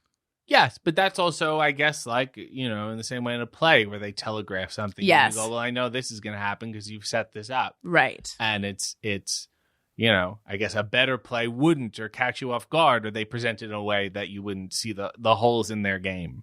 Have you done tacks? Inadvertently, yes. I didn't plan for them, but they were in the ring at a certain time. Somebody else used them. Ugh. And it's like, okay. Are that these was stupid? These are just like the thumbtacks that I would use to put something on my wall? Yeah, there's no special tacks. I did a TV show once, and they did a wrestling episode, and it was in the early 1900s, and they had a wooden chair made out of foam rubber. And I thought, why hasn't this caught on in wrestling? That would be an exceptional. There's no prop store. I don't understand why. I'm an advocate of more props. So wait, those tables that they're crashing through are just regular office tables? Yeah. I mean, obviously there's certain ones that are easier and that don't have legs in the middle, which would prevent them from breaking. Yeah. But like if you were backstage and saw things, I think you would be... I think I'm in an Office Depot. Kind of disappointed that there doesn't seem to be a magic there. You know what I mean? Well, good thing I wasn't there. Yeah, no, but I mean, disappointed in a way where you're like, oh, this ladder is just a real fucking ladder. It's not like a... Trick I think ladder. You would be very confused. I always say for something that's fake, it could be a lot more fake. Right. Could have really gone out of our way to make this fake, and we haven't. And I go, well, why not? Right. Because they like pain? Because it's not organized. I think so, because it gets into that area of that. It's the same way that some actors would pride themselves on really crying. Right. Okay. I'm seeing the time, and we're going to have to blow through some of these, and the rest we'll do on Patreon, though. Yes. This is an unintentional tease. Patreon.com/Alison Rosen. Okay.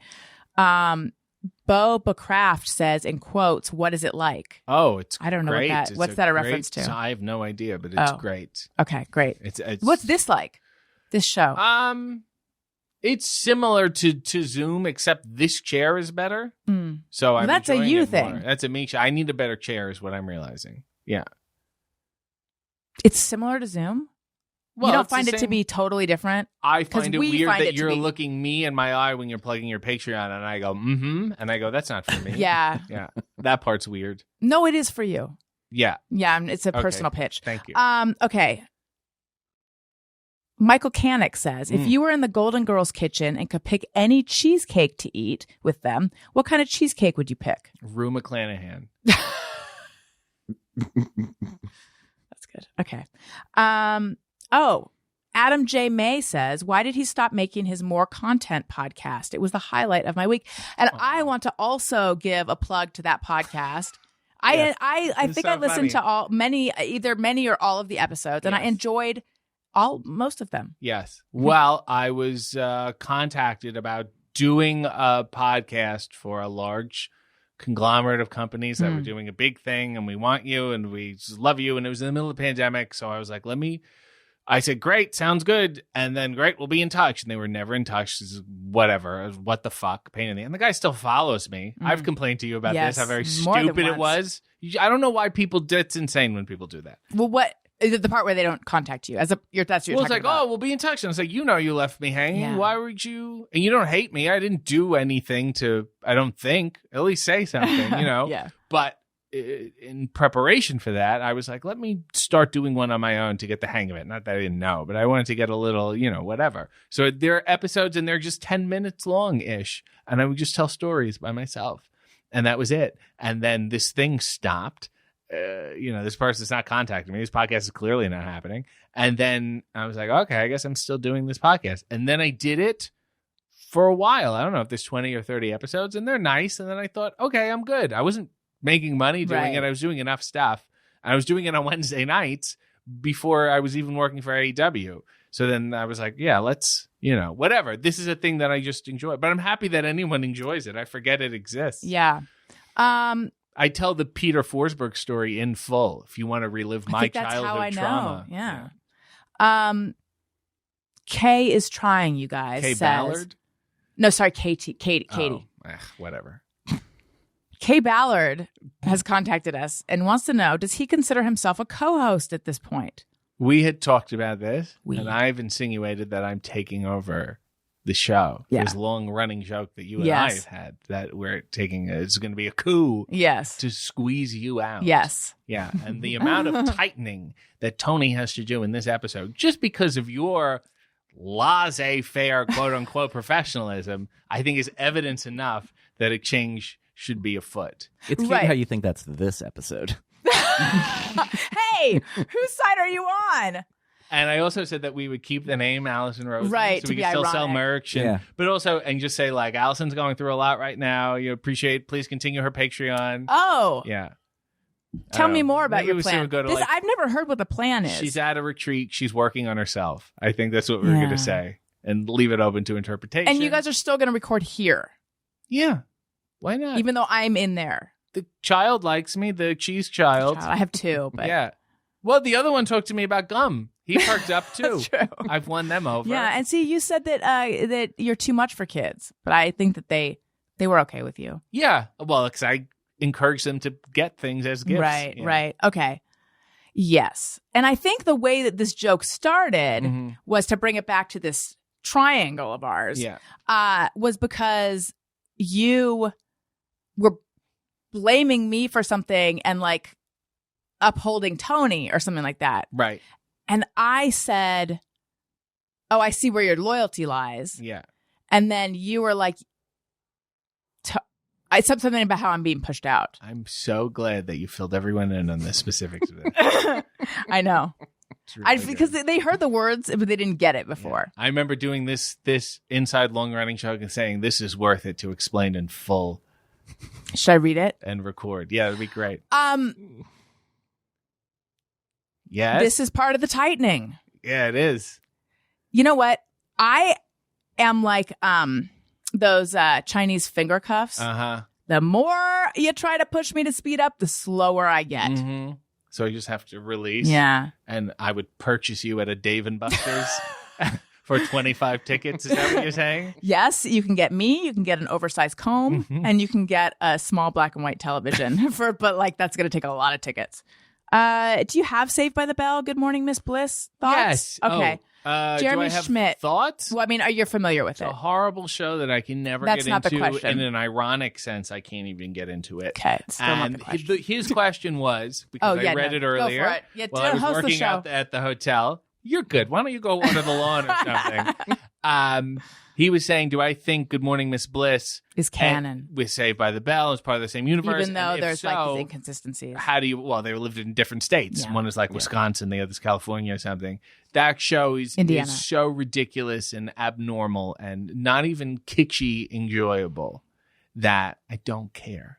I do not care. It's so generous to even assume that show has canon. There's so many things about it that don't make sense. Yeah. And also, I was actually talking about this the other day. It's how that show, how has that hung around for 30 whatever It's. years I feel now? like it.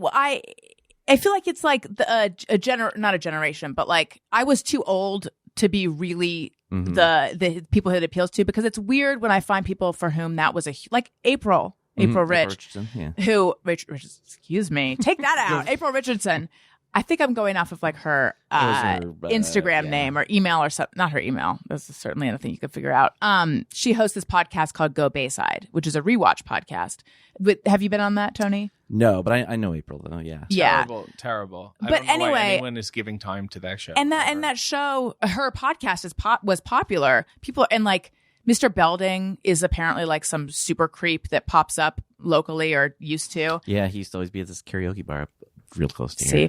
He's a people creep have- for doing karaoke? no, he's lecherous and also he enjoys Oh, okay. karaoke. Okay, fair enough. I don't like karaoke, to Yeah. be fair, but that's not the problem with you. Probably like karaoke, don't you? No, I think I'm too good for it, so I've never done it. The same reason I won't bleed.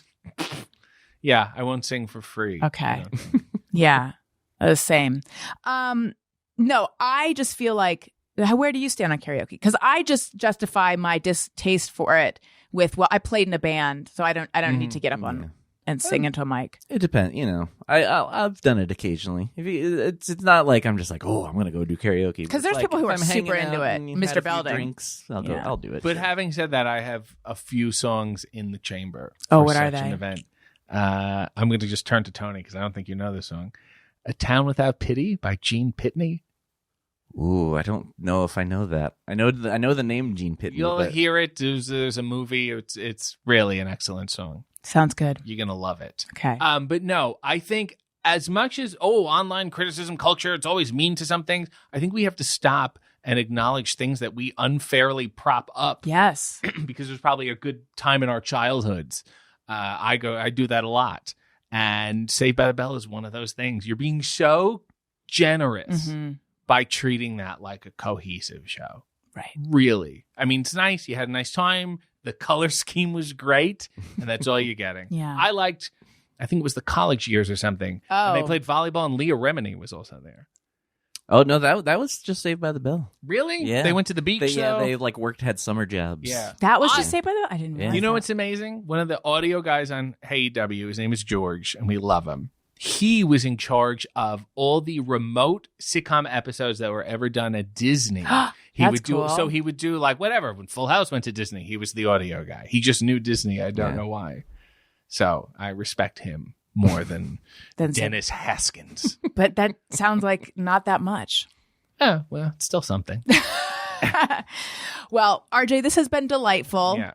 You don't need to rap with me because we got 2 other episodes to do. Yeah, but Talk to your viewers. Apologize to them for the flaccidness of this show.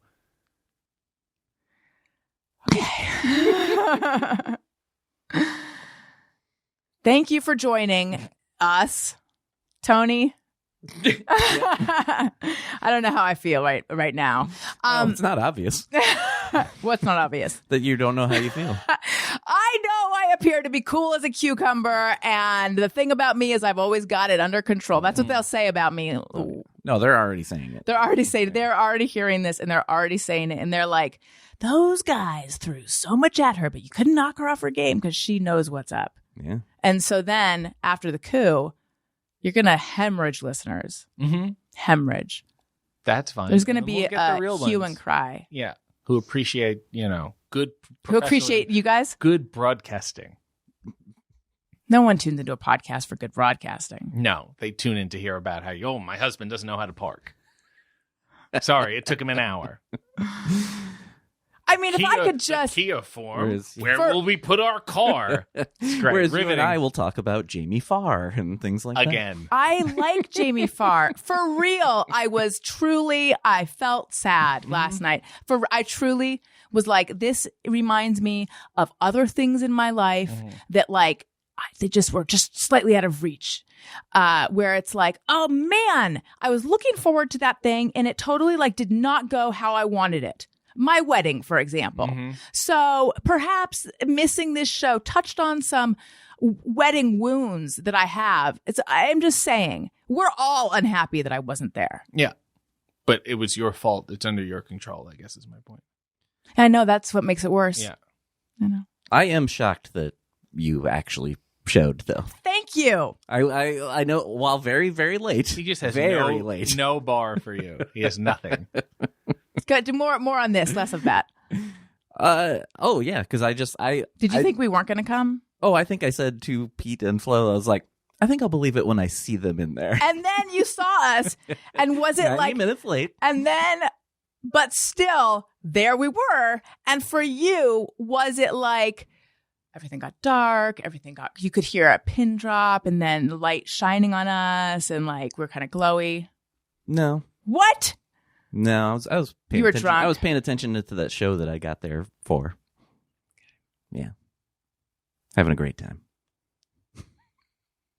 You seemed happy to see me. Was that fake? Well, as you said, I had some drinks in me, so I know you told me a story twice. Did I?